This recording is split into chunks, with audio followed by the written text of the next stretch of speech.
This episode of The Adventure Jogger is brought to you by Oliviera Galeman, Ashley Says, and Mary Moffat, and the rest of the Patreon supporters, and of course you, the listener. Thanks for listening.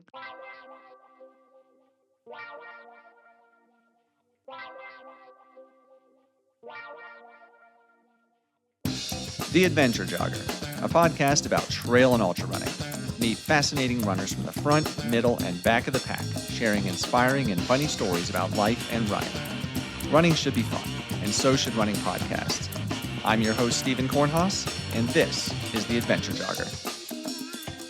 Well, on today's episode of The Adventure Jogger podcast, I have got a gentleman who is a pretty darn accomplished triathlete, also into the ultra world now, and has run an absolutely blistering time at the Indiana Trail 100. Also a great friend, and helped another friend of his accomplish his goal at another 100-mile race, which we'll talk all about. But I'm very honored and excited to have Brandon Shiflett on the podcast. So welcome, Brandon. Hey, thank you very much. Appreciate the flattering out of the gates there. Thanks for the introduction. Glad to be here. Up, No. All right. No, it's great to have you on, and looking forward to hearing all about it. So, but before we get to the Indiana Trail 100, which is where you set that crazy fast time, let's kind of hear your story, how you got started in the world of endurance sports. Yeah, I guess I'll kick back to kind of near the beginning of sports. I've always been a soccer player and a wrestler, and just the competitive nature of inside of me in those sports. I was never a true runner, but with the soccer and at least the old school way of soccer training, there's obviously a ton of running and fitness associated with that. And the attitude of not wanting to let your teammates beat you. There was always lots of running involved in the sport of soccer, and then definitely a fair amount of running and work ethic involved in the sport of wrestling as well as I was growing up. And then I guess I played soccer until about 40, and with trying to compete against the 20-year-olds still at 40, and the pulled hamstrings and pulled groins seeming to happen every second and third game. I retired from soccer and got pretty out of shape there for a few years. And then I was playing a soccer game with a team that I coached, 10-year-old girls.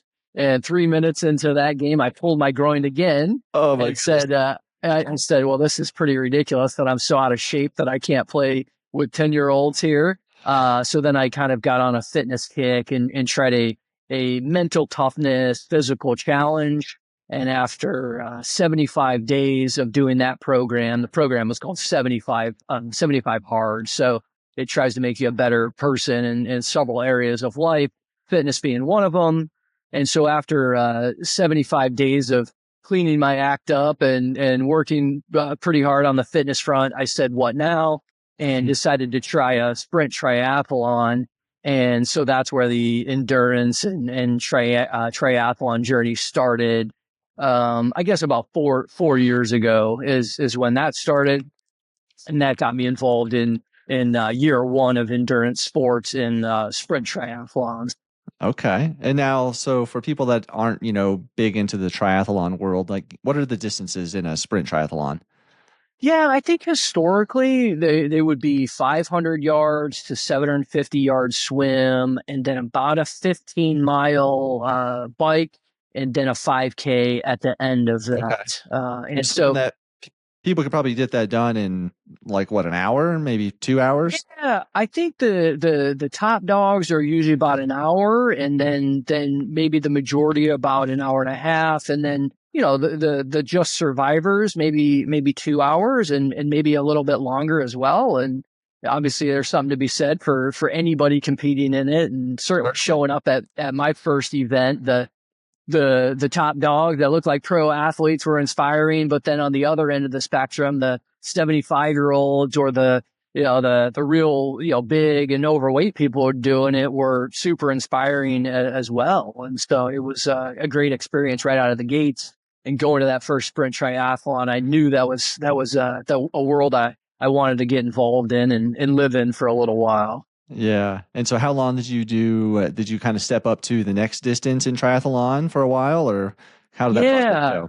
So the way that it worked was I decided that I was going to do a sprint triathlon at the end of that 75 hard.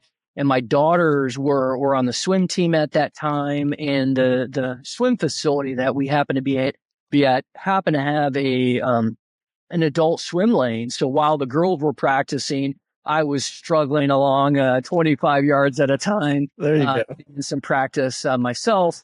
COVID hit, and so that kind of backtracked the triathlon goal for a little while.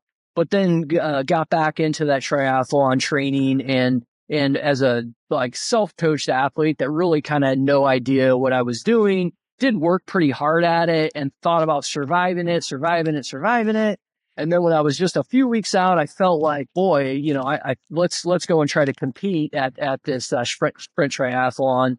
And like I said, I got there and was totally inspired by everybody who was there and going through the event. Even though I was breaststroking, I was probably the only breaststroker in the event. So made it through that event, and then signed up for another one maybe about a month later, and did really well at that one. Ended up winning my age group at that one. And then from there, it was kind of a what now? And so then signed up for an Olympic distance triathlon, which is obviously the distances that you see in the Olympics, which I think it's a 0.9 mile swim, and then a 25-mile bike, and then a 10K at the end of it. And absolutely love that. And that was a fun experience to finish up year one of triathlon, because there was only 11 of us that weren't college age athletes. So it was pretty funny to show up against all these young bucks. And, it was a rough day because it was a very cold day late in the year, but it was a great sense of accomplishment to do the Olympic distance. And then I happened to be swimming with a guy that had done multiple Ironmans, and he ended up telling me about a coach that he was working with. And so I decided, all right, well, year two, I want to try to survive a 70.3 or a half distance Ironman event. And then I worked with a coach that he had, obviously I was low man on his totem pole, but he had worked with a number of pro athletes and Olympians as well. And so, a high level guy that his mind had evolved decades beyond my, living in the gray, zone 3, zone 4 at all times, doing every workout as hard as you could. And so like all sports, he had evolved dramatically. And so then after a couple months training with him, I decided, boy, I'm in the best shape of my life, maybe, or at least, back into high school age shape. And I said, well, let me try to do a full Ironman as well at the end of the year. So the beginning of that year, or in June, I did a half Ironman in Maryland, and then I did the full Ironman in Chattanooga, Tennessee. And it was, what year was this? Was this 2021, 22? This was 2 years ago. Yep. So this is 22, okay. 22. And so I think like a lot of people, it was supposed to be a one and done as far as that full Ironman, because it's kind of like a part-time or a full-time job training for one of those. But I did qualify for World Championships from the Chattanooga performance, or, Chattanooga time. And then I did go to Nice, France last year for World Championships for definitely I shouldn't say definitely, but at least until my kids are fully grown, my last full Ironman. And that was an amazing experience over there. So last year I did one half Ironman, midsummer, and then the full Ironman, the World Championships in Nice, France at the end of the year. And so I guess I got on a tangent there. Does that answer your question? Yeah, it does, but it sparks a couple other ones too. Because I know I just had another guest on the podcast who was also has done some triathlons, and she went to Kona, but I think she told me that they changed the way they did the triathlon championships now. Like they split the men and the women. Is that right? It is. So 2 years ago, Ironman tried to split things up as far as the men's and the women's race. Basically, I think the main priority was that the men were kind of overshadowing the women's race, and a lot of the top age groupers or lower level pros were getting in the way of these top women athletes. And so they really wanted to give the opportunity for the women to have their own stage and to have them shine. And so their decision was to split it up in Kona and have a men's and a women's day. And it really kind of overwhelmed the town of Kona, or at least this is the story that I hear. And so Kona basically said, we can't do this. This is too much to have these men's and women's races split up here. And so what Ironman said, well, we still would like to have separate races. And so what they decided to do was year one for the men was going to be in 23. So last year, the men were going to race in Nice, France. The women were going to race in Kona, Hawaii. And then they were going to flip flop and alternate, each year. So for this year, the women were in Nice, France, and the men were back in Kona. Now, where things go from here, I don't really know because, there is such a long history of world championships being in Kona. Right. And most of the old school triathletes, world championships is synonymous with Kona. I'm not one of those old school triathletes. And so going to Nice, France was actually a lot more exciting to me than going to Kona. But the triathlete world, at least the age groupers, I think are putting up a big fight and not happy with things being in Nice, France, which I think it really just needs time and it needs support from the community for Ironman to do a great thing with this alternating. But there is definitely heavy rumor mill that things are going to be moving back to Kona full time. So it'll be interesting to see what happens over the next couple years. But to me, if they leave things Nice and Kona for 5 years, I think that'll be the trend and people can buy into Nice because it certainly is an amazing venue. And at least on the men's side, I thought a pretty electric atmosphere. I have not been to Kona, so I can't compare it, but absolutely loved it myself. And a lot of the pros, and it seems like most of the pros enjoy the thought of it not only being in Kona, that favors more maybe Americans that can more easily get over to Kona, whereas it's a much more dramatic trip for the Europeans. And then a Kona race, because of the environment that it's in, is going to favor a certain type of athlete, whereas Nice, France, completely different with this giant mountain that you've got to climb up. And so they're just very different races. Yeah. Well, how you mentioned, I guess the whole reason that kind of spawned this was the town of Kona couldn't support this many people. So how many people typically were going to the Ironman World Championships? I have no clue. Yeah, so I won't be able to get the exact percentages, correct. But I know it's super male heavy as far as who show up to the event. So it was definitely before it was separated. It was a very male heavy, and I don't know if it was a six. It was probably a 70-30 as far as who was involved in that race. But since are we talking about thousands of athletes coming, or are we talking hundreds? It is thousands. So it's I think, combined, it might be 2,500 is what it might be. So yes, it's definitely a big event.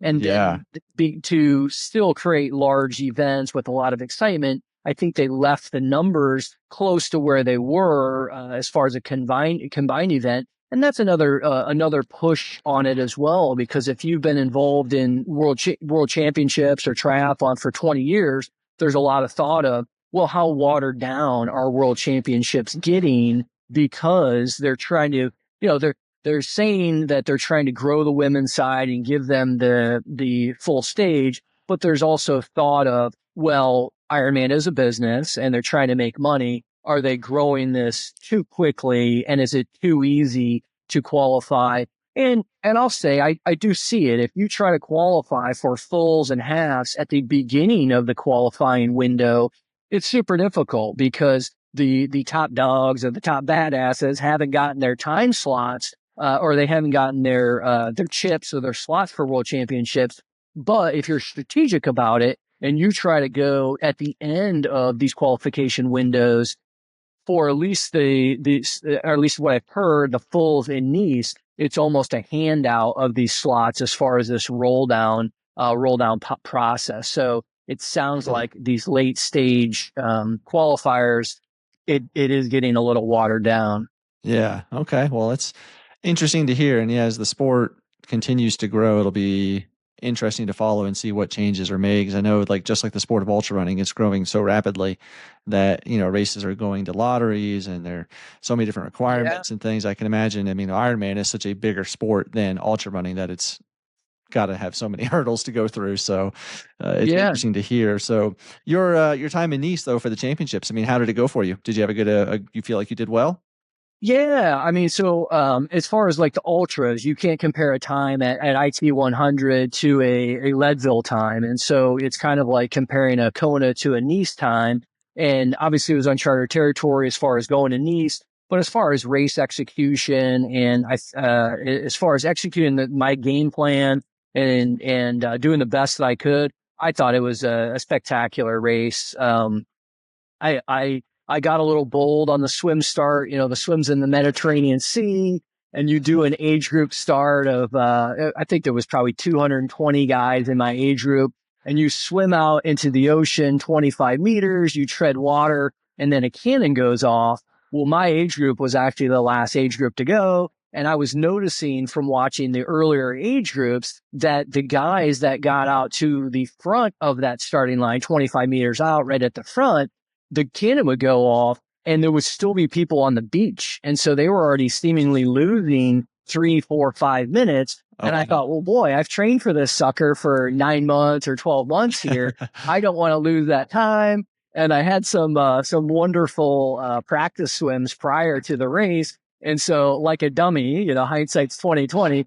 I got out with the collegiate guys and the Michael Phelps of my age groups and got to the front of it because I didn't want to lose that time. But I am far from a Michael Phelps. And I got clobbered at the beginning of the swim and, you know, dunked and swam over. And it was funny because you're starting a 9.5 to, you know, some people take 17 hours for these events. And I'm panicky within 50 yards of this race start. And thought I was going to start treading water, but I caught a second wind and started going. And I guess the funny story behind the swim is it's world championships and I am a poor swimmer. We're the last age group. And so my one daughter kept messing with me saying, Dad, you're going to be the very last swimmer to come out of the water, you know, for world championships. And in my mind, I thought it was, realistic that could happen. But luckily, so you've got different colored swim caps on for each age group. And I think I was like a bright yellow and the age group in front of us was red. Well, I didn't dare stop and look behind me to see if I was the last swimmer, but kept trucking along. And then eventually I did get into the age group in front of us. And it was funny because you're out there so long, so you've got time to think. But when I got into that next age group, I said, yeah, take that, Avery. I won't be the very last person out of the water here. And so a pretty good swim. And because I'm a small guy, I mean, I'm less than 150 pounds and did train because the bike course was so scary. I did train very hard on the bike and ended up passing. I think 650 or, you know, so over 700 Oh, people wow. on the bike. And so it was a spectacular bike. And your route, like any of these long endurance races, I mean, you've clearly done them. You're competitive yourself and you're trying to do your best, but you're rooting for everybody else out there. So for this, you know, 8,000-foot mountain climb to be breaking your fellow competitors, it was a little emotional at times because you'd see people be pulling, you know, hamstrings or breaking down, crying on the side of the road or having to turn back down the mountain and just say they're done with their day. And so after Wow. all the money involved in bringing your whole family for support from around the globe to see that mountain, I think maybe it shut down 400 or 500 people, that mountain because it was so dramatic. Yeah. I think 15 miles into the bike, you start up this grade that is so steep that I was in my very lowest gear standing up and I thought I was going to have to start S-ing up this hill because it Oh, was so wow. steep. And there was guys already off of their bike, literally pushing their bike up the hill. And you've got a 112-mile bike to do. And so, Oh, my goodness. yeah, you think good luck, you know, you're Right. starting the bike and you're already pushing it. So, you know, I'm sure those guys that were pushing were some of the guys that DNF Oh, man. for sure. Wow. Just Yeah. know that- It's like, Oh, sorry. I would say I've noticed, I do a little bit of cycling, nowhere near what you do. But I've done cycling and gone up hills, and I would much rather run up a hill than cycle up a hill. It is so much more difficult to cycle up a hill, in my opinion. It's just like you're putting in so much effort, but not going very far because your gear is so Yeah. low. It's like, oh, it's frustrating at times. Yeah. How do I turn off this mile per hour, on my display so I don't see that? Yeah. So you were chalking at, 9 to 11 miles an hour for, hours and hours, it seemed. But it was a lot of good energy, even though you felt bad and you're rooting for your fellow competitors. It was definitely a lot of positive energy passing people, knowing that, and the little mantras that you go through and the things that you say to yourself. And I'm always, boy, everybody's going through this same thing. You cannot feel sorry for yourself. Everybody's Right. struggling as bad or worse than you are. And so every person that you slowly creep by going up that mountain definitely fed you some energy. But then once you get to the top, you had some ups and downs. And then you got the most dramatic downhill that I think the majority of the field had ever seen. And you're flying at, I think, 40 miles an hour Oh, coming wow. down this thing. And you clearly don't want to touch your brakes. And so it's one of those, I won't say the things I was saying out loud to myself to stay mentally strong, but things that you would say to yourself in high school as a 46-year-old, I guess at the Right. time, I'm saying the same thing.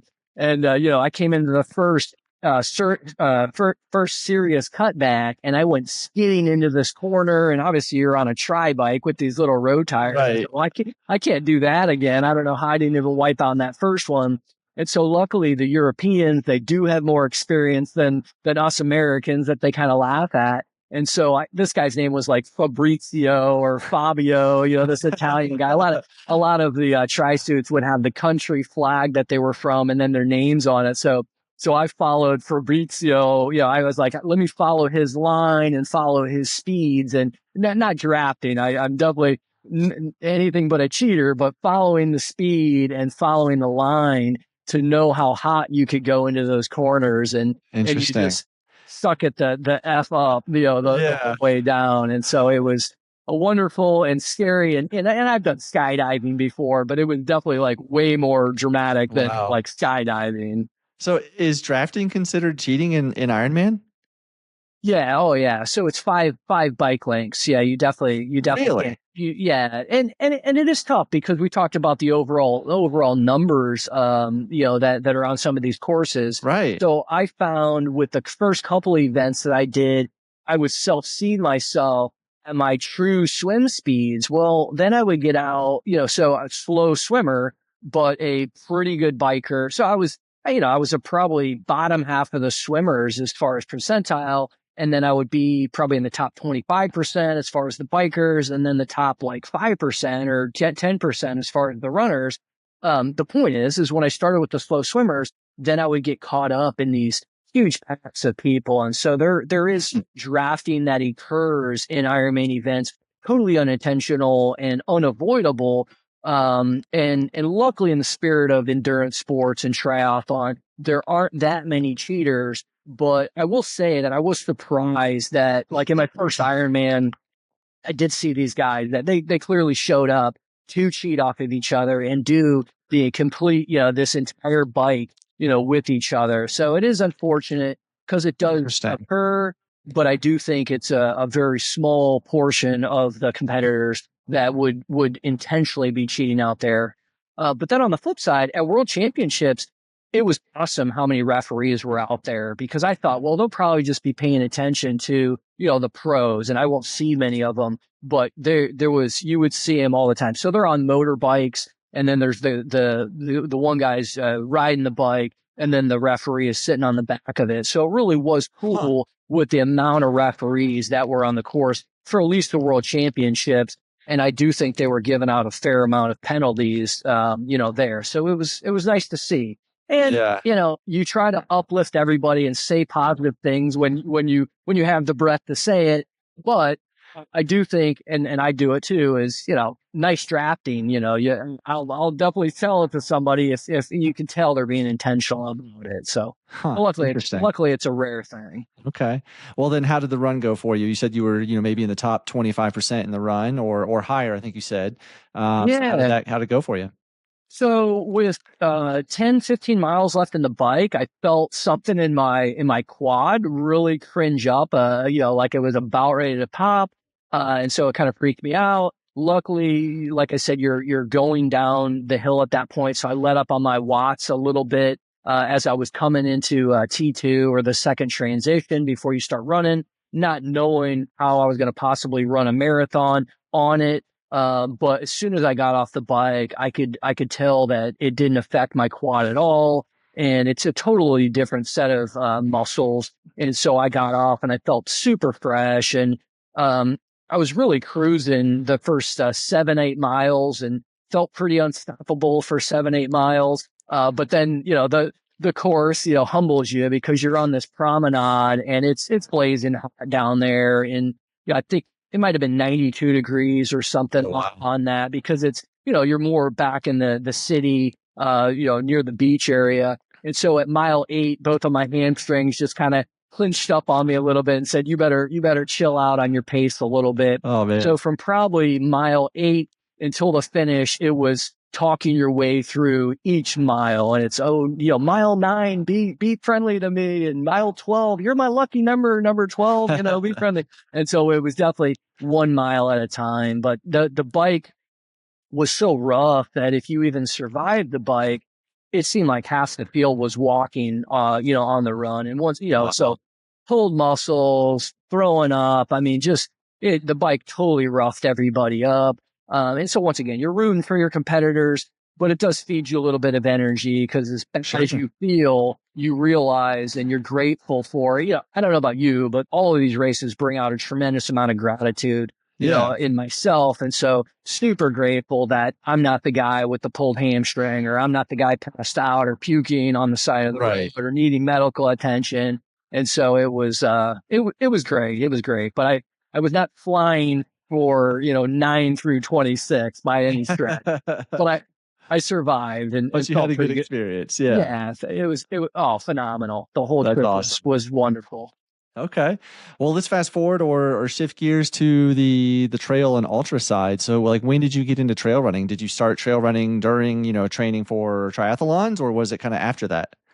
Yeah, no, that's a good segue. So a part of working with that coach, I kind of got my first taste of trail running. He put me in such great shape, and he had me doing tons of zone 2, and my harder efforts were on the bike because he saw the most opportunity there because I was such a rookie cyclist. So it was almost painful for months and months and months of zone 2 action, and just kind of itching for more because I knew that I felt so great. And it's like, let the beast out of the cage, right? But he had me on some trails for that lower impact. I was 46. And so he wanted me to run on trails. And I thought, what's this guy doing to me? He's just going to get me injured by running on the trails. So I really didn't even want to do it.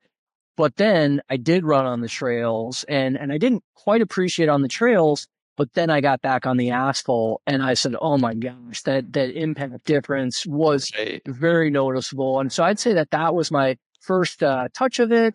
And then last year I did do a trail 13.1 and thoroughly enjoyed it. It was pouring down, rain and super muddy out there, but just exhilarating. And well, I'll tell the quick story on that. I'll try not, every one of these races has its own little story, but It was funny because there was a 5K start, a 10K start, a 13.1 start, and then I think it jumped all the way to a 50K.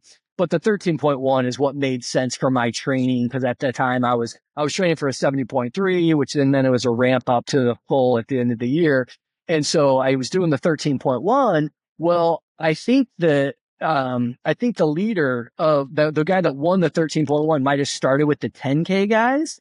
And so I take off with the 13.1 and I cannot see anybody in front of us. And this young buck that was either a high school or a college cross country runner, he used some term basically saying that we were the lead dogs and that as I moved in front of him, you're in first place now. So I'm thinking, well, I've never won a race. I'm going to try to win this race. And so I redlined this whole 13.1, never saw anybody the entire time, come across the finish line completely spent. And finally, after I catch my breath, I said to my wife, I said, I won, right?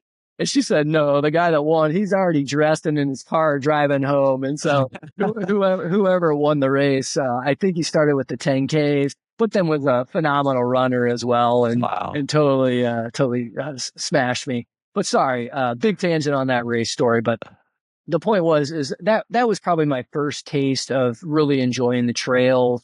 And then to fast forward after Nice or World Championships, the IT 100 was maybe a month after that, last year. And I Okay. thought, boy, you've got all this fitness built up. Maybe I should just try to go do this IT 100, that Matt, that sent my name into you was doing. The problem is that I'm a soccer coach and I had missed 2 games during World Championships. And if I went and did a 100-miler last year, I was going to miss 2 more games. And so that just doesn't work to miss, 4 games in the same season as a coach. And so the timing was off. And then fast forward this year, the main race of the year to start was Maine 70.3 Ironman in Augusta, Maine. And when that wrapped up, I was supposed to do 70.3 in North Carolina, but I dragged my feet and I didn't sign up and it had sold out. So then I looked at IT 100 again, and my daughter is now in high school and I wasn't her soccer coach, and thought, boy, this timing really works. And luckily the IT is only a little over an hour away, and thought, well, these other races are sold out. And then I was thinking about doing on the triathlon front. I've already got some decent triathlon fitness built. Let's do it this year. And so Nice. I had 2.5 months to train for IT 100. And so it was transferring to, 3 disciplines, and only running 25 or 30 miles a week, to building that run fitness up to a point of surviving the 100-miler was the initial mindset. Yeah. Well, so if you started training at, 25 to 30 miles per week and you had 2.5 months, like what kind of volume did you get up to before the race? Yeah. So I definitely believe in, progressive overload, and really only trying to do 10% more, on a weekly basis, typically a 3-week build up and then a little bit of a let off week there. But I realized, I wanted to get up to a 50K and then maybe a 15-mile run, back to back big days at the peak, maybe a month out from the race.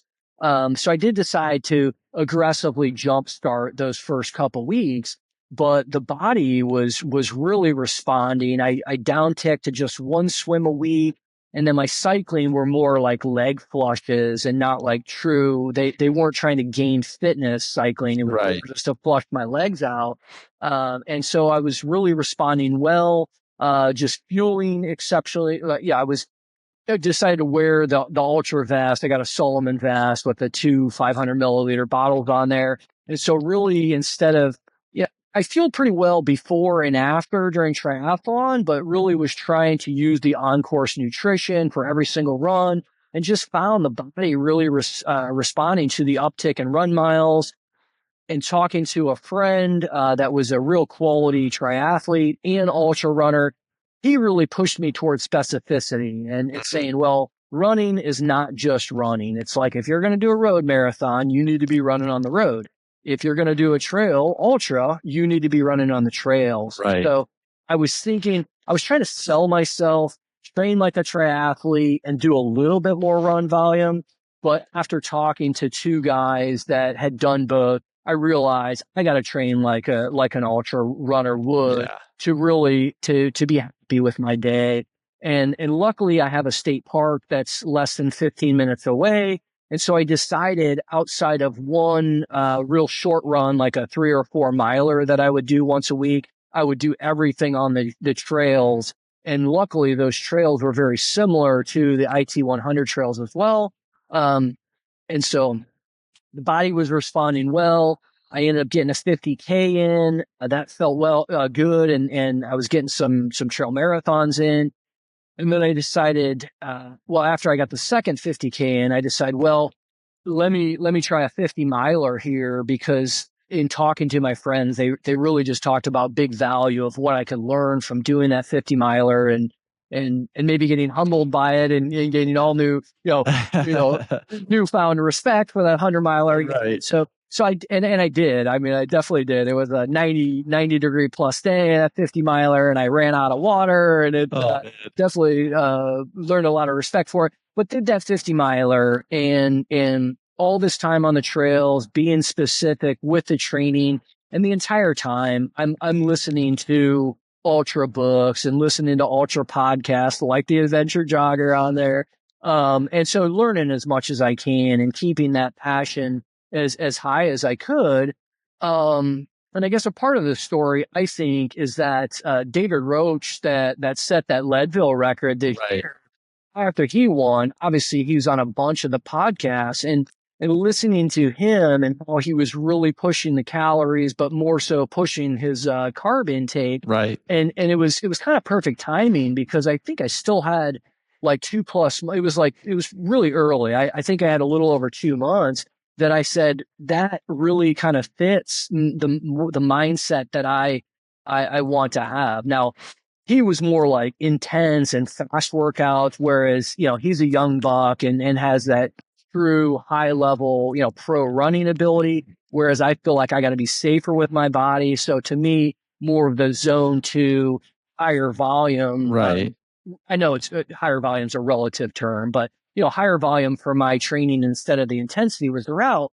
But I did want to push my calorie intake and my carb intake to kind of see where my limits were going to be.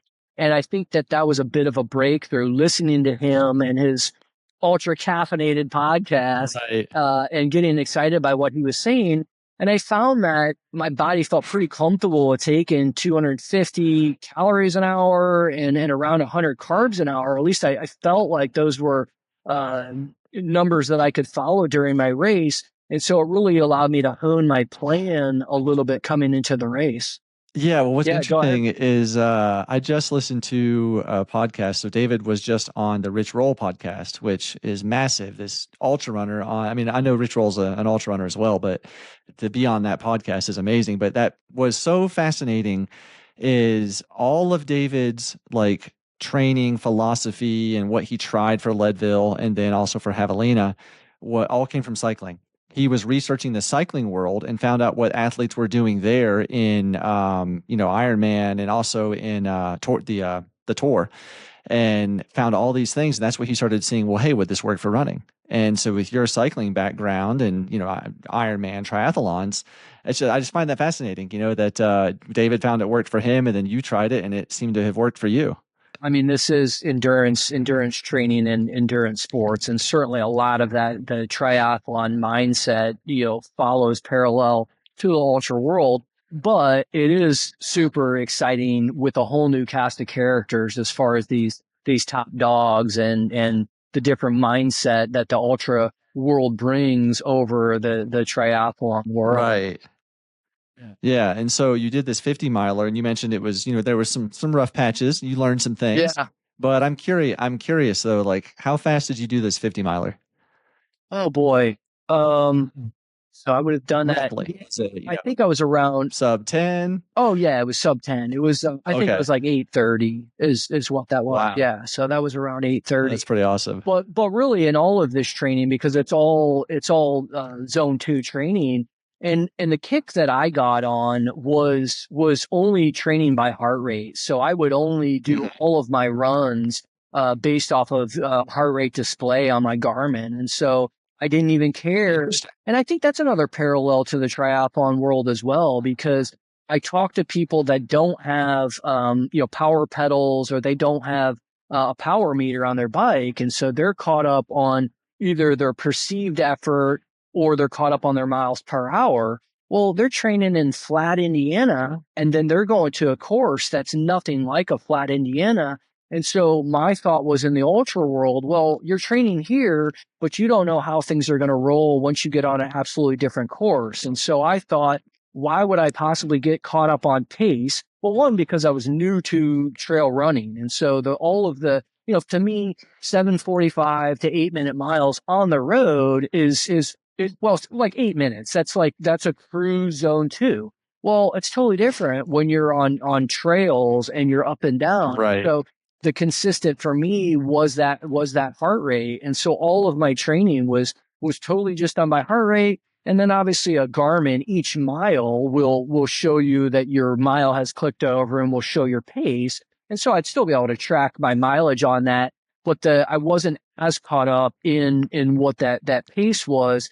And that was definitely a big part of my plan going into IT 100 was, and a part of that 50 miler training run as well, is I have to do this 50 miler as easy as I possibly can. I hate to say, well, Right. it's easy, because you sound ridiculous talking to the, you're an ultra runner, so you get it. But, I have to do a 50 mile easy, because if I don't do 50 miles easy, how the heck am I going to do another 50?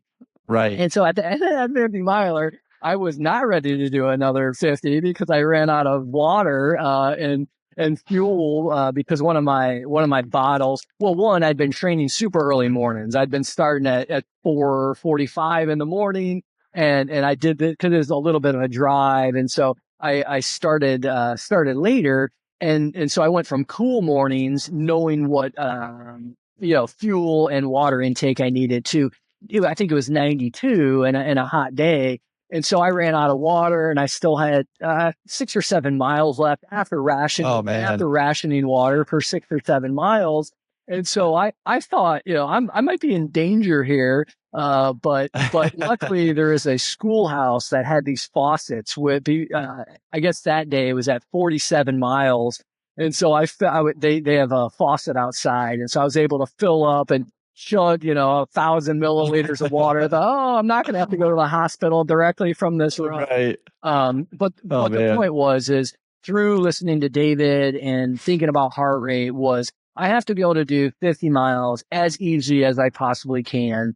I didn't realize that as you run for hours and hours and hours, and once you get into the IT 100 is basically 4 marathons. It's 4 25-mile loops. And I didn't realize, regardless of how hard you're pushing it, that your heart rate can't continue to beat as hard as it can at the beginning. But my point is that what I thought was running those first 50 as easy as I can. And so to me, that was, if I could stay below like 140 or 145, then great. That third loop, I was going to let it be able to tick up just a little bit. And then that fourth loop, or that last marathon, then give everything and basically don't even look at your heart rate at that point, because who knows where you're going to be in these completely uncharted territory. And so I'll shut my mouth for just a second and see if there was any questions from there.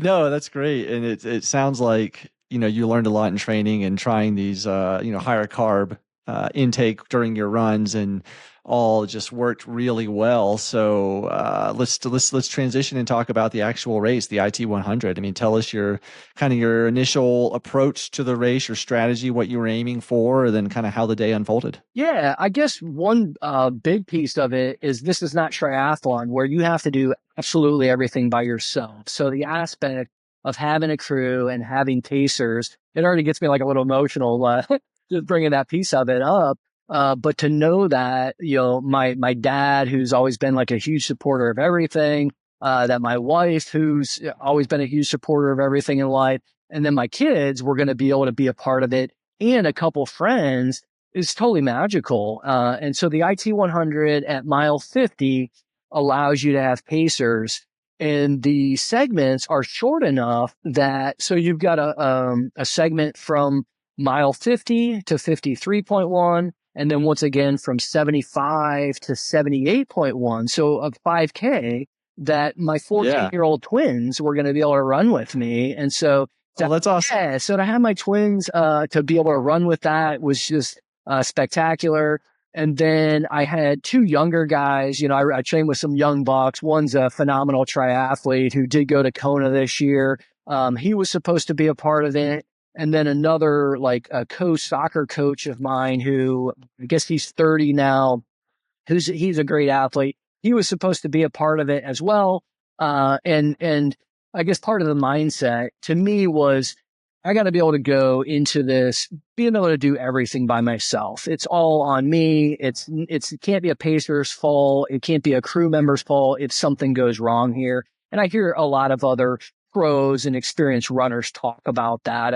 I think having crew and pacers involved, some people might, it gives them an opportunity to push blame on them, but that's not how I roll at all. And it was all on myself to have everybody on the same page and it picked the right pacers to be a part of it, understanding that if I have kids involved, there's risk that things could go sideways doing, Right. but that's me making that decision. And it was special enough to have them a part of it.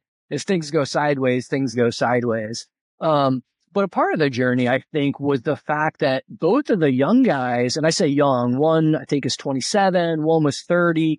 Both of those guys had to drop out. One guy, he was going to Kona and he was having significant knee problems. And so to run in the middle of the night, I think he was going to do a half marathon with me. To run in the middle of the night, he had done 2 or 3 trail runs prior. His knee was already hurting. I'm not going to, this is a life dream for him to go to Kona, Right. last Ironman that he's going to do. So literally 2 days before the race, he had to bow out.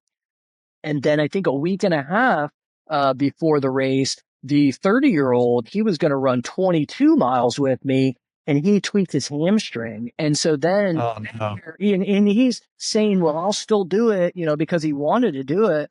But you got a liability on your hands at that point. Right. Once again, the ups and downs. I think it's maybe 7,500 feet is what the IT is. So there's some ups and downs.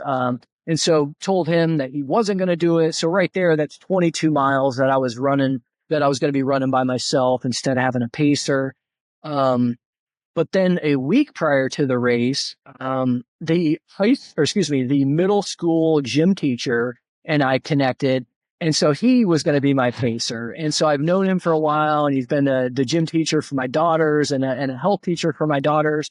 And so got him involved and he's a quality runner himself and has done some trail 13.1s, but he's never run at night and had never been to an ultra. So it was definitely like a big adventure for all crew members and pacers as well. And so Yeah. I guess we'll get started with the race finally here, right? Yeah, let's go. And so, well, I guess I'll say before jumping into it, I had no idea how 100 miles was going to go or what kind of time I was going to get, but I was really in my mind thinking a phenomenal day would be maybe like an 18:30 or potentially like an 18-hour would be a phenomenal race. And I was thinking, keep it easy for those 50. And then I believed, but laughed at myself at times because I thought, well, how naive am I being here because of these uncharted waters, was that I could maintain the same pace the entire race or potentially negative split it, basically where it was that last 25 miles. That's when I would actually race it. Everything else was being steady and chill and then actually like race the last 25 miles. But I didn't know if that was truly going to be possible or not. So I thought an 18 or 18:30 was going to be the top pace.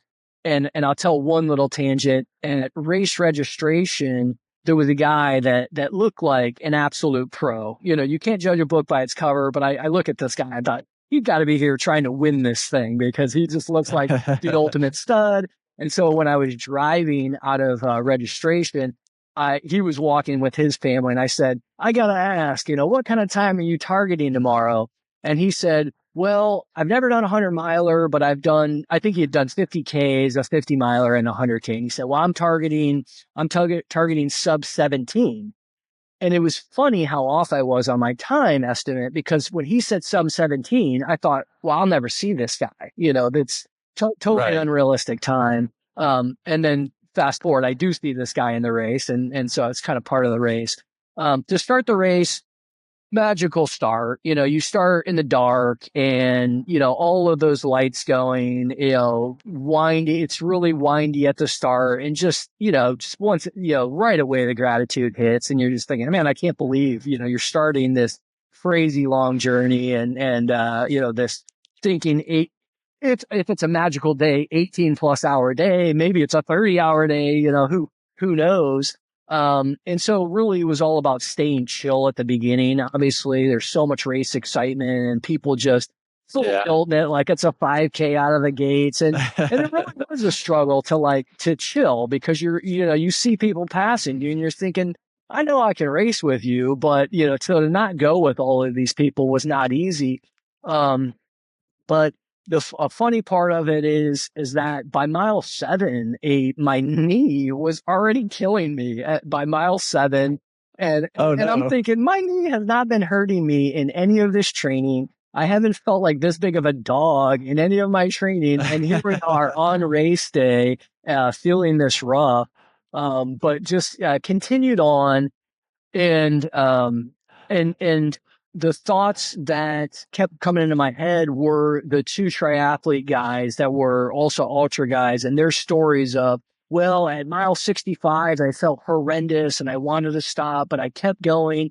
And then we wouldn't believe it, at mile 85 I felt like I was unstoppable. And so you hear some of these repeat stories, listening, because I'm listening to the books and podcasts while I'm running. You hear a lot of these repeat stories. And so starting at mile 7, those are kicking in thinking, I'm going to feel better. I'm going to feel better.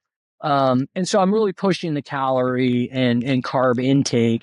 And so I really felt not quite rough. I didn't ever feel good for 50 miles and thought, how rough is this day, Wow. really going to get? Yeah. Because the first 50 were pretty rough. And I didn't realize that I should have been intaking more fluid as well until I realized, well, boy, I haven't peed for, I don't even know how long it was, maybe like 4 hours I hadn't peed. And I have a pretty active bladder. And so Yeah. I realized, well, boy, I'm dehydrated. And so at mile 47, there's an aid station, and I chugged a bunch of water at that. And so put in a bunch of fluids. And then I got to mile 50, and one of my twins was able to start with me, and she's a soccer player and she's thin, and so she can run. And she's pushing me, so she's trying to get, Nice. and I said, Avery, we've got to relax. I just kind of want to, I just got to cruise. You got to enjoy this time. And so like, I'm kind of running behind her, telling her, because I hadn't felt good for 50 miles. And so we were cruising in like the tens, at that point. And so put a bunch of fuel in, cruised, and she really uplifted my spirits just by talking to her. And then got to mile 53 and dropped her off. And so the fluids were getting in, and I part of the strategy was to not put in a bunch of caffeine for the 50 miles as well. And so then I put in some caffeine as well. And then at mile 53, I started cruising with a guy who had a lot of ultra experience, and he was cruising at a pretty easy pace as well. So probably like a little bit slower than what I would have been cruising at. And so my heart rate dropped from like the 140s into like the 130s at this point, cruising with this guy. And so for 7 miles, I kind of was kind of refreshing while I was hydrating, and then the caffeine was getting in me as well. And as we were approaching an aid station at around mile 57, I asked him what time he was targeting. He said, well, I'm targeting sub 20. And I said to him, well, we're on a sub 18 pace. Like why is he saying sub 20? And he said, well, I know I'm just going to really slow down in this third and this fourth lap.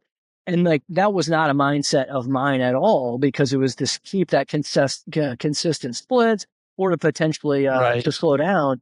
And so I realized, well, I should be done running with this guy, because he's obviously not running like how I want to run.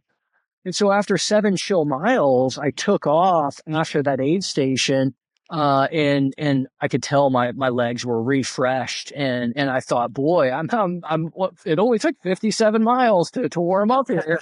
And I will say as well, part of my plan was to kind of have NASCAR like pit stops, and not, Right. beware of the chair, never sit down, unless absolutely necessary, and always have a plan. And part of my plan was definitely to stay simple with sports nutrition. So I was primarily Tailwind, waffles. So knack waffles for just to have a little bit something on my stomach, and then gels, but not an overload of gels. So as far as the fluid intake, that's where most of my calories were going to be coming from. And so really pushed the calories and the carbs, felt the I'm losing track of the story here. But the point is that those NASCAR pit stops, I was never rushed, but they were always very smooth. So I was not losing a bunch of time in those aid stations either.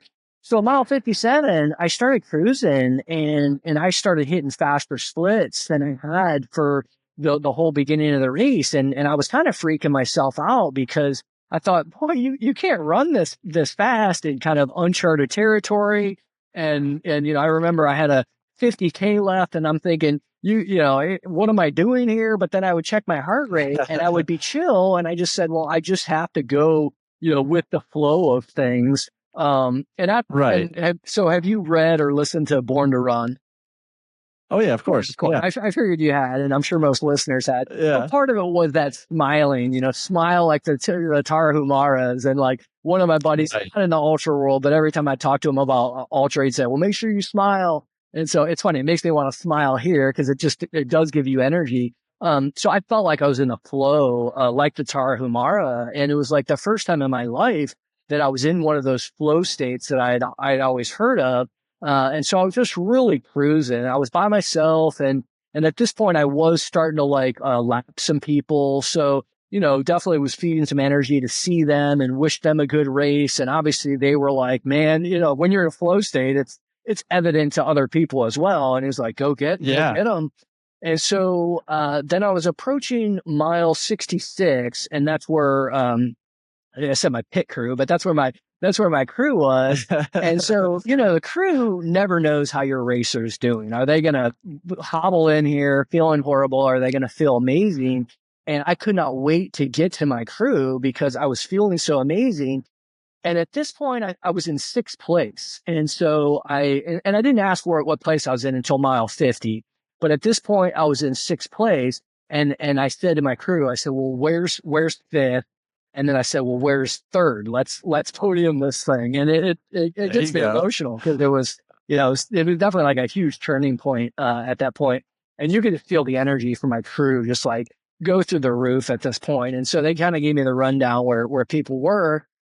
And so I had 8.6 miles to get from 66 back to a mile 75, if that math adds up. So get to mile 75. And in my mind, I wanted to hopefully get past one more runner before I got to mile 75 and be in fifth place. And so when I got to the aid station that was at mile 72, there was a guy that was sitting down next to the water, the big water jugs. And I thought, he's not on loop 2. He's been pushing hard and he was the fifth place guy. And so I had passed the fifth place guy. And so then I was now in fifth coming into mile 75. And from there, I was going to have pacers the rest of the way. And obviously that gives some big energy there as well. And so then my second daughter was able to run with me from mile 75 to 78.1. Well, at this point, the race was on. And so I kind of felt bad for this daughter. And this daughter, she's a good little runner as well, but she doesn't have a lot of experience. And she had run, she's a volleyball player. She had run one 5K with me in training just to feel like I can do this, And I promised, we're going to be running so slow, Brighton, we're going to be going slow. Okay, Dad. Well, we weren't running slow at this point. And so we weren't blazing, but we were running in the 9s at this point because the race was on and this was the last loop.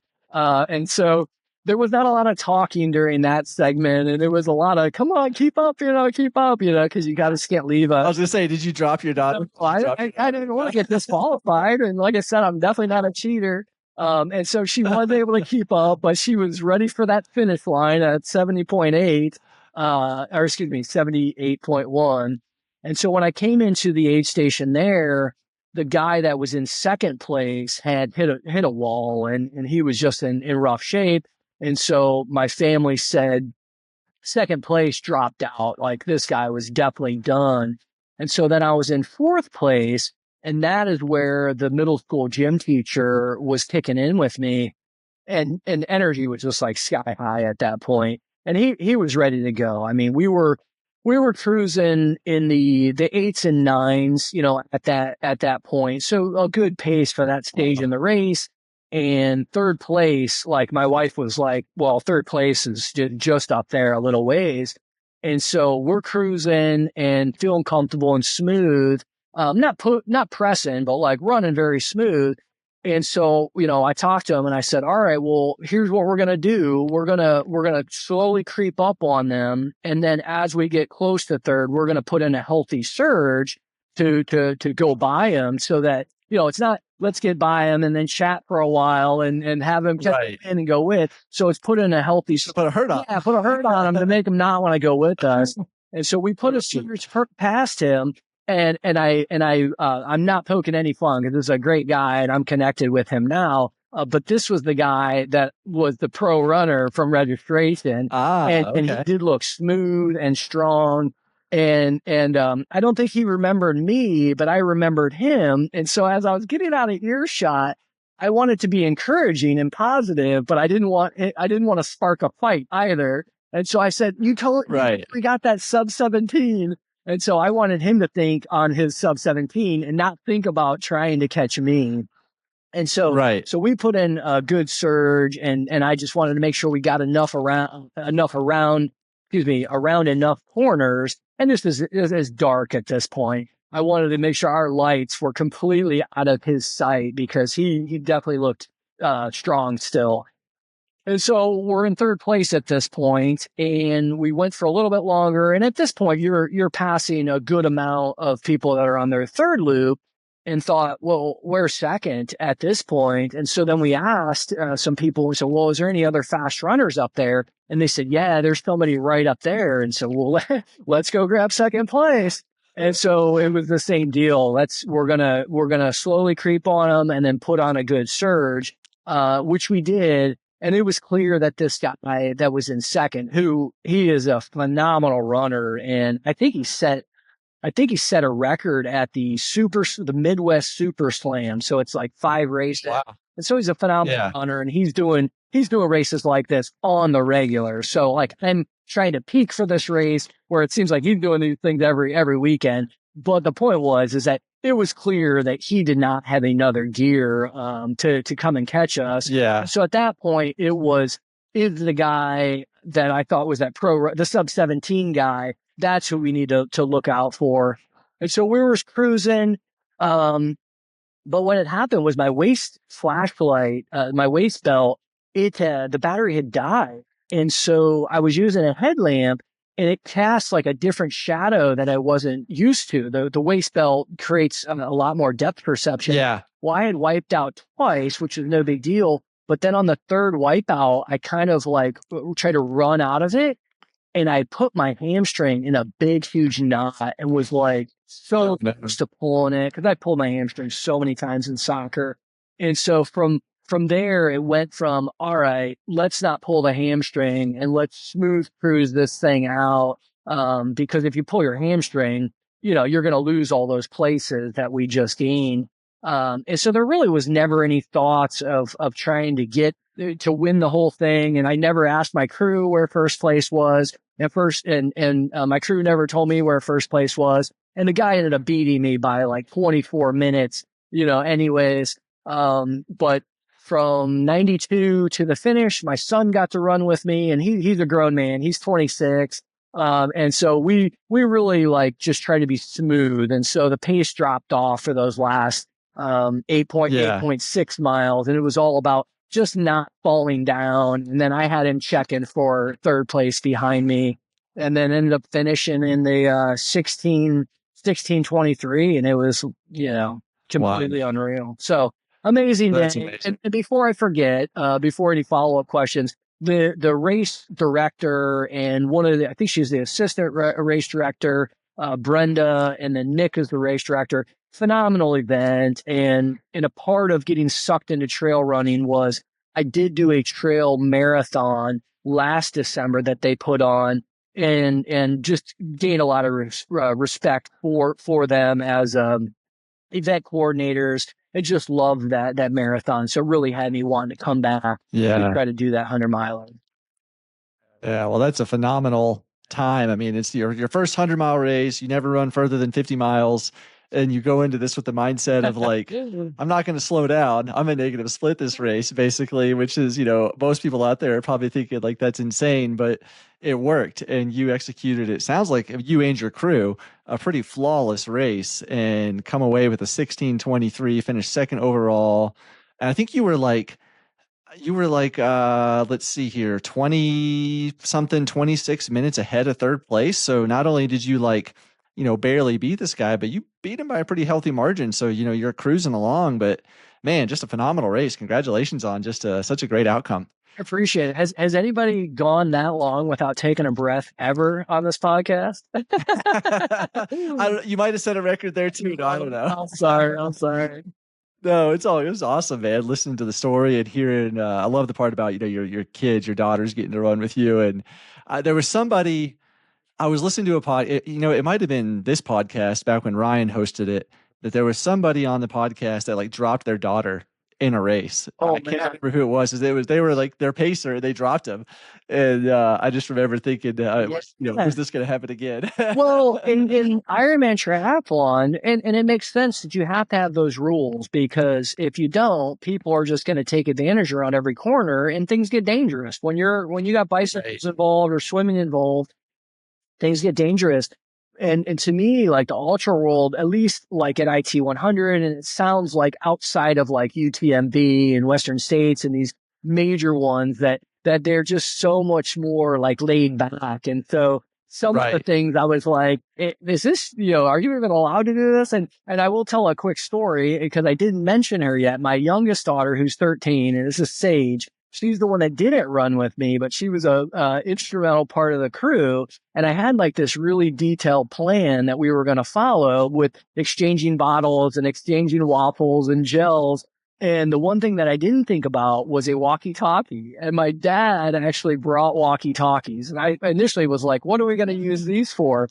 But what would happen was, when I would pop out at the earliest point that like spectators could be before the aid stations, two of my daughters would be sitting there, and one would be Sage on the walkie-talkie, and she'd be like, Dad, what do you need? And there would always be like people standing around. And so one, to see my daughters would be uplifting, but then to see the reaction of like, what is going on with these cute girls supporting their dad. And so then I would be like, two tailwinds, or a tailwind and a water and a waffle and 3 gels. And then she'd call it into Grandpa. And then when I would get up to the aid station, and this is only, 100 yards or 200 yards, they would just be ready. And obviously I'm not sprinting. And so my kids that were there, they could always run down ahead of me, but it was always like, that's so cool. Energetic, and such a nice add to the race. Yeah. That's so cool, man. That's awesome. It was great. All right. Well, man, that's just insane. I love the walkie-talkies are so clutch. Like we did that when I was running the Leadville 100, and that just makes such a difference to have a quick pit stop, because,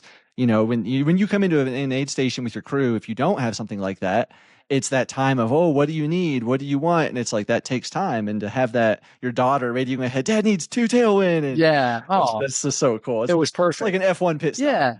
Yeah. Well, and funny enough, as new as I am to the ultra world, because of that race, I've had some people connect with me and want me to coach them. And so I am helping a guy right now. And part of one of the opportunities that I see is his pit stop, because I think, I don't think you should ever feel rushed, and you don't want to forget something, but you should be smooth, and there should be a plan. And it's not, let's get to this aid station and then figure out what I need. There should be that plan already. And as in those miles, as you're approaching, what do you need? And if you don't need anything, well, don't just don't take time to figure out how to piss away more minutes, and those minutes obviously turn into hours. So yeah, that's one of the biggest things I think people can improve on, to, especially people that are, more towards the back of the pack. Like the biggest thing that they can do is reduce their aid station time. Yeah. That'll save hours in a lot of races for people, which is just a lot of time. And I think, as it's not about your time. If you just want to survive and you don't care about your time, fine. But it's the time on your feet. It's the time that you're awake. Yeah. And and if we're going to hit on it, but that Tunnel Hill experience, I Yeah. recognize the flip side of it. And so it's not the value of being able to say, oh, well, I ran 18 instead of 24. It's the value of, Right. well, I didn't spend those extra hours of just crushing myself and being awake for that much longer. Right. Yeah. I think the first 100-mile race, or it might have been the second 100-mile race I ran, I looked back at my watch and my splits, and I never paused my watch. So, like, when a mile takes, 50 something minutes, it's like, well, crap, I spent 33 minutes at aid station because I had to change shoes and do all this. And it's like, I think at the whole race for 100 miles, I spent like an hour and 45 minutes, and I was blown away. Yeah. I was like, there's so much wasted time, so much wasted. Yeah. And so I really focused on getting that down, and that really helped improve my overall finishing time in subsequent races as well. But that's a perfect transition, though, to the Tunnel Hill, because I do want to talk about that, because your buddy Matt had recommended you get on the podcast because you helped him so tremendously. And so tell us about this story of you and your buddy Matt over maybe the next 10, 15 minutes, and how you helped him reach his goal at Tunnel Hill. Yeah. So the deal is with Matt, I used to work with Matt, and as part of my triathlon training, he was in the ultra world. And so we went on some runs together. And so he was always trying to pitch, how wonderful the ultra world was. But my eyes were, total blinders on for triathlon. But Matt had tried to do the IT 100 this year, and he tried to do it last year as well. And unfortunately, DNF both of those races, and really couldn't quite put a finger on like what the problems were with it. But because of me being obsessed with things and talking to him and him showing some of the numbers, I really just felt like his heart rate was like the primary problem. And so heart rate, and then practicing, your on-course nutrition as well. But I think a lot of what was happening was he was really getting caught up in those races at the beginning of the races. And so Yeah. Matt got to mile 66 2 years ago at IT 100. And then this past year, he got to mile 50. And really, he absolutely had the fitness to complete the IT 100 this year. Last year it was horrible weather conditions, and so it's like mud bogging, and so that just adds so much to it. But he was training a lot of like zone 3 2 years ago, and then talking to him more about the zone 3, zone 2 training, which I know it's so boring to the people that do listen to all the podcasts, everything zone 2, but with him not having all that fatigue build up and being more consistent with his training and clocking a lot more volume because of that, he was much more ready this year. But I think he got caught up in the race again at IT, and he only got to mile 50. And so it's just a huge bummer to know that he had the fitness, and he definitely had some haters in his life as far as, like, you can't ever do a 100-miler. And so just a big bummer because he was a part of getting me involved in it. And so Tunnel Hill is a little bit more of a flatter race. And as he debriefed himself and as we chatted, it felt like you got the fitness, man. It's just the execution piece of it. And so I offered to pace him, not knowing exactly what that would entail. And then another gal offered to pace him as well that he did some running with at IT 100, which might have been kind of part of his problem because I think she was running faster than what he should have been running. So it was like mental encouragement and good for his mind, but probably not good for his heart rate and for his body. So I said that I would pace him, but the problem is that you can't start pacing until dark, or I think it's mile 74 at Tunnel Hill. And as I thought about his race, it was, well, he needs help late in the race, but he also needs help putting a governor on him and keeping him chill at all costs at the beginning of the race. And then the gal that said she was going to pace, unfortunately, I think she had something come up. So I was going to be his only pacer, and clearly like recognize the value of the pacers in, as I told the story of all the energy that my pacers. And so I thought, well, the only thing that makes sense is for me to pace him essentially the entire race. And so I ended up just signing up. Obviously, you can't pace for the whole race. Right. So I ended up just signing up, to do the race myself. And It was an experience, for sure. And it was a spectacular day. It ended up taking us 27 hours and he faced, he executed our game plan. I think if he had more months prior, he probably could have practiced his nutrition, a lot better than what he did, but he did a great job keeping his heart rate chill.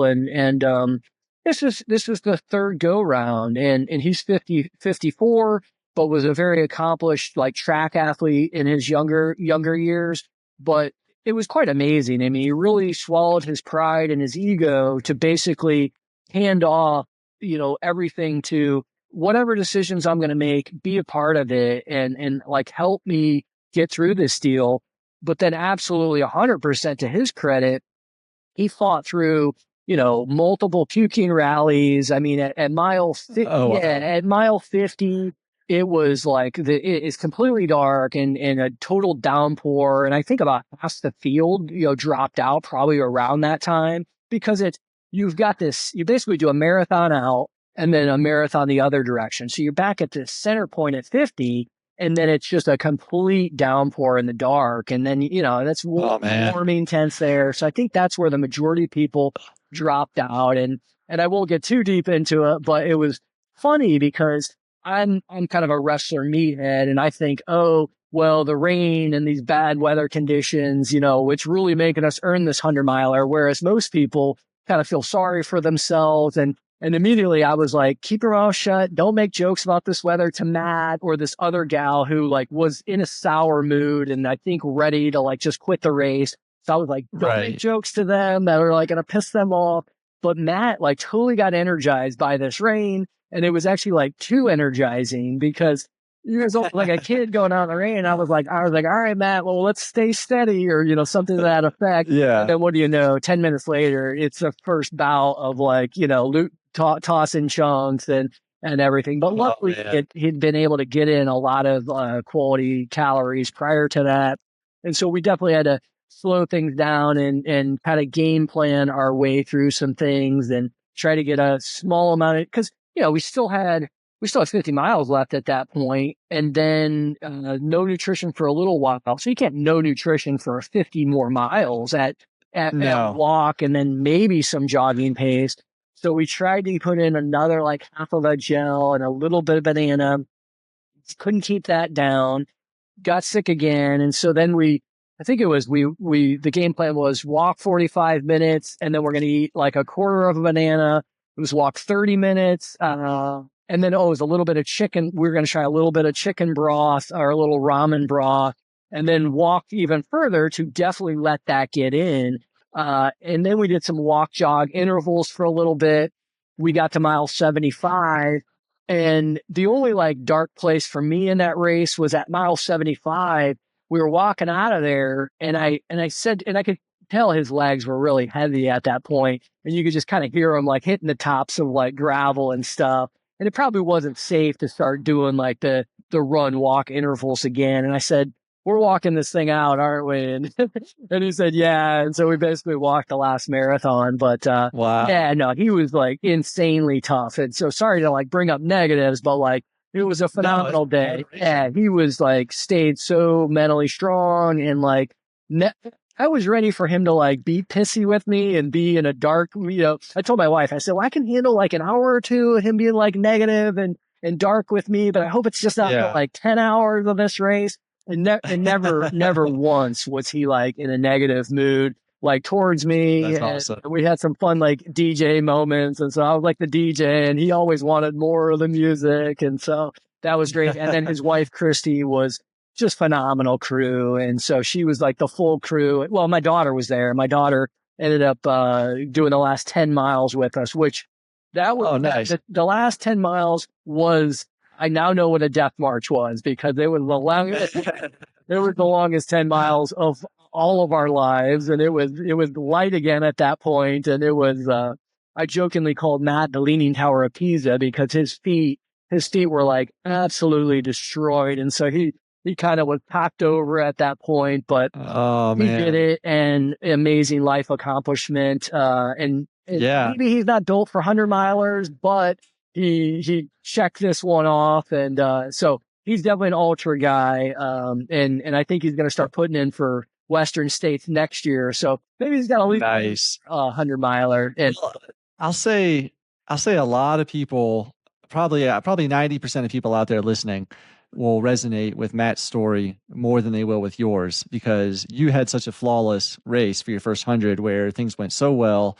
You had an amazing time, which is phenomenal. But I think most people out there that run the 100-mile distance experience that death march, that low where they're just in a struggle. The hurt is just severe. And so for your buddy to, for Matt to push through that and not be negative, like you said, not get in that headspace, I mean, shows a lot of mental resilience and strength on his part, which is awesome, because it's so easy in those low moments for your head to go low and dark and just get negative and everything. That rock is stupid. That tree's stupid. I hate that sun. Yeah. Just be mad at everything. I've been there. Everybody's been there. Yeah. And it's awesome that he didn't, get to a really dark spot still. And he did this first 100 and had a rough go at it. But his next 100 probably won't be as bad. They always get a little bit easier every time. I shouldn't even have said that, because I feel like he's already kind of getting a bug. Like, I think he might be like, that was horrible, but maybe I want some more horrible in my life. Exactly. Well, I mean, there's so much to learn in that. You go through such a difficult time, like for your buddy Matt, such a difficult time, and you persevere and you push through. You thought it was impossible, but you did it, and you accomplished it, and beat those lows, and it just come out on the other side and realize, well, if that wasn't impossible, what else is next? Yeah. And keep pushing that boundary. So I would not be surprised to see him on another 100-mile for sure. line. That'd be awesome. Well, and I would say too, I don't want anybody out there listening to this to think that I take that race, the first one I had, for granted. And no, not at all. I realized that there's plenty of like horrors that could be waiting for the next one, for sure. Right. And the other piece of doing that tunnel hill with him, it was much more like a lot of the podcast stuff that I listened to, in being able to connect with so many more people on that, because of being out there so much longer and to be at different paces. And there was some older, like super experienced guys, like the guy that won Badwater. And this was back in like 97 or 98. He's telling us stories and it was such cool. an amazing, different experience to be out there with all those guys. And like to see people that you'd raced with for hours and then not see them for hours. And you're just like, oh, please don't tell me they DNF. And then you see them after like 4 hours. You're like, yes, they're still in it, I know. So, such a awesome. different, but amazing race. But yeah. Like that said, I can't do a 27-hour one again. At least that's somebody else's pace, because running at somebody's it's tough. To do a totally different pace than I ever had. I mean, it wrecked me way worse than running my own pace, for sure. Yeah. Well, I mean, there's a big difference in doing, like, let's say you're a 24-hour 100 guy and then you go run a 27-hour. That's not that bad. Yeah. But when you go from a 16 to a 27, that's 11-hour difference. That is a big difference in pace. And I can imagine that took a big toll on your body. Absolutely. Yeah. No, it's still damaged, I think. Yeah. Well, what's next for you, Brandon? Do you have any other 100-milers on the horizon, or back to triathlons? What's next? Well, I'm going to sound like a total rookie, because I'm like going after like the name brand stuff. So yeah, obviously Saturday, well, not obviously, but Saturday, from at least when we're recording it, is Western States. Right. So I'm in for Western States. So I guess the priority would be, my 0.4% on Western States. So Western States would be the biggest dream. And then Moab 240, it's like, why not be scared? And so Moab 240 would be next. I am in for Leadville, third. Wasatch 100, I'm in for that. And then if it's not those four, then maybe I'll look at one of these Midwest ones that are just a little bit easier on the travel front, and just get experience. Right. Because like Kettle Moraine sounds like a really enjoyable race. So maybe that would be the next one. But also the Bear in Logan, Utah. Yeah. Have you done that? I've not done that, but I've seen a lot about that race. It looks absolutely beautiful. I might have missed my window already. I hear that it sells out like day one, and then you're on a wait list. but because it's not a lottery and those other four are more of a priority, I didn't want to register for that and then somehow hit one of these other lotteries. So maybe Yeah. next year, but that sounds like a pretty magical one. So, but Right. And so you've got Yep. Western States Lottery is tomorrow, the December 7th, Yep. or Yep. yeah, 7th. And then the Leadville Lottery is coming up very soon as well, isn't it? Or is that in January? I can't I don't remember when really they have announced it on my that phone, but maybe it's the 14th that the lottery is for that. of this month. Yeah, I think it's a December. I think Okay. it's a December drawing for that. So you'll know before this podcast comes out if you're in one of those two Okay. races. Okay.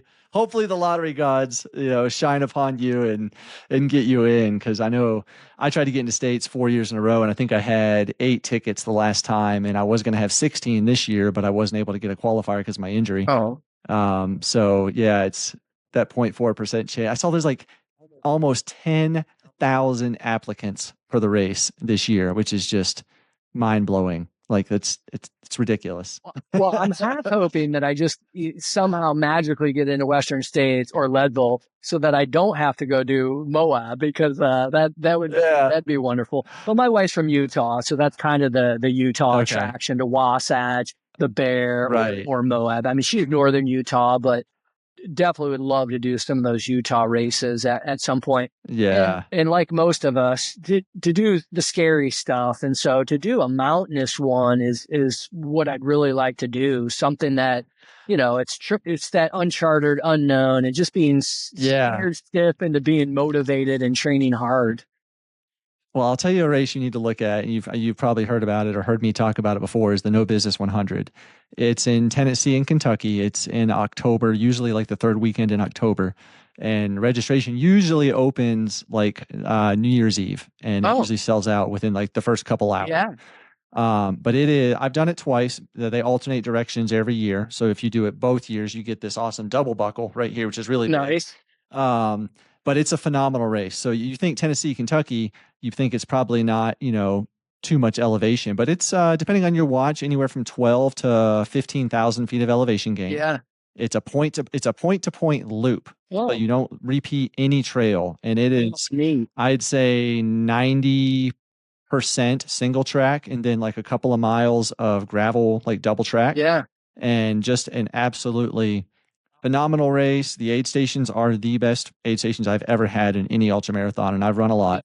They're amazing. So I cannot recommend No Business 100 enough. If that's one to look at it, go to the website, check it out. I appreciate It's that. phenomenal. Yeah, no, Tennessee, that wouldn't be too far. And as you bring up Tennessee, Mid-State Mile, and I know that's Yes. because of, well, it's obviously a well-known one, but the concept of you either win it, which obviously I'm not that guy with the top, people that are in there, but you either win it or you find a breaking point. And that's like, Yeah. that's pretty inspiring to me to be like, find that breaking point. And Oh, yeah. and everybody but one person finds that breaking point. And so that sounds pretty awesome Yeah. too. The backyard ultras are a whole nother thing. And I've done one in my one back in 2020 and I loved it. I had a great experience and I would recommend definitely. I know there's some in Indiana. I think there's 1 or 2 backyards in Indiana. That would be just with your aerobic capacity and the way that you can zone 2 it out at an 8-minute pace, like easily. I mean, you could go far in a backyard ultra if you pace yourself appropriately and run a 10, 11-minute mile and you would just save yourself and be so fresh. You could go 150, 200 miles. That sounds wonderful. Yeah, it sounds wonderful to damage your body that well. But unfortunately, my mind is set up to damage the body pretty bad. So there you go. Well, it's a great place to do it. Awesome. Yeah. Well, Brandon, man, it's been a lot of fun hearing all about the triathlon world, which is really new to me. I don't know a lot about it. And then, of course, the Indiana Trail, the race, this phenomenal job there. Then just helping your buddy achieve his goals. That's kind of what it's all about, giving back to the community and your friends and people pace you and crew you and then going and paying those favors is awesome. And I encourage anyone that's not crewed someone to go do that because there's a whole another side of the ultra world that is almost more stressful, probably is more stressful than running the race. I'll be honest. It's so stressful, but it's been awesome talking with you, man. I really look forward to seeing if you get into any of these lotteries out there. Cause I think, at Leadville would be pretty cool to see you there. Obviously, that's close for me. So if you get in, let me know, and we'll have to link up. But that'd be fun to see how you could do at Leadville. Yeah, that'd be special. Yeah, I hear that getting to mile 50 is like one of the toughest parts, right? Most people are getting knocked out by getting to mile 62. Oh, 62. Okay. Because 50 is Winfield, which is you go over Hope once, but then when you turn around and come back, that's the hardest part because it's the steepest section of the course. Okay. The backside of Leadville. And so when you make it to 62, which is back into Twin Lakes, that's the hardest part. So if you make that, then you can pretty much walk it in and finish. Okay. As long as you're ahead of cutoff. But I saw David Roche out there actually this year when he set that record, and just seeing him come through was just amazing. So fast and efficient. Unbelievable. Yeah. Yeah. So I clearly haven't started obsessing about Leadville just yet. Yeah. No, if I wasn't talking so much, I'd have been hear more about your accolades and experiences, but it sounds pretty amazing. Yeah. I was listening to one of yours where you did Barclays. I mean, that's unbelievable. The Fall Classic, not the full part. Okay, the Fall Classic. All right. Yeah, very good. I've done the Classic twice, but yeah, man, it's been awesome chatting with you. And I know this is a longer podcast here. I hope everybody's enjoyed it on their long runs, and enjoyed hearing Brandon and getting some inspiration from hearing him kicking some butt. So it's been awesome, man. I hope you have a great Christmas, because this will probably come out before Christmas. Okay. But hope you have a good Christmas, and we'll probably, once you go out and kick some butt on one of these other races out there, maybe end up on the podium, I'll probably have you back on. Awesome, man. Well, I really appreciate you having me, and I guess good luck to everybody out there. I'm so happy to be a part of this ultra world for sure. Yeah, man. All right, well, take it easy, Brandon. All right, take care.